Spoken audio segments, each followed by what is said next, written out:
السلام عليكم ورحمة الله وبركاته. أسعد الله مساءكم بكل خير وبركة أحبتي الكرام، أينما كنتم ادعمونا بالاشتراك لتصلكم الأخبار المفصلة والحصرية من قناتنا. أول بأول نتكلم بخصوص حالة الطقس وما نقل من هيئة الأرصاد الجوية، حيث أكدت هيئة الأرصاد الجوية والله أعلم أن المنطقة الشمالية أجواؤها ستكون صحوة ومشمسة مع بعض السحب العالية والمتوسطة، وفي بعض المناطق تنخفض درجات الحرارة بدرجة إلى درجتين مئويتين، وتتراوح أيضا كذلك بدرجات الحرارة ما بين 19 إلى 24 درجة مئوية.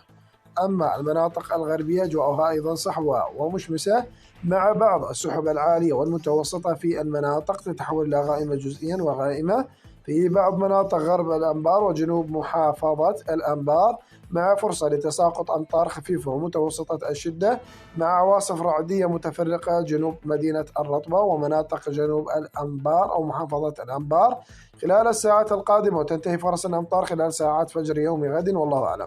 كذلك درجات الحرارة تنخفض من 20 أيضا ما بين درجتين، وتصبح درجات الحرارة من 20 إلى 26 درجة مئوية.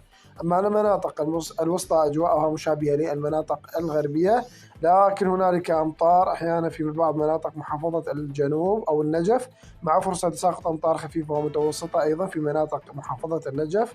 تنتهي فرص الأمطار خلال ساعة فجر وصباح يوم غد.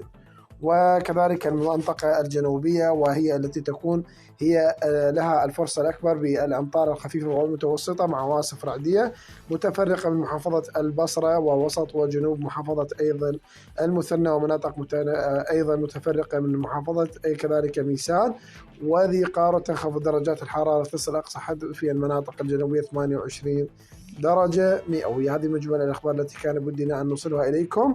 ادعمونا بالاشتراك، والسلام عليكم ورحمة الله وبركاته.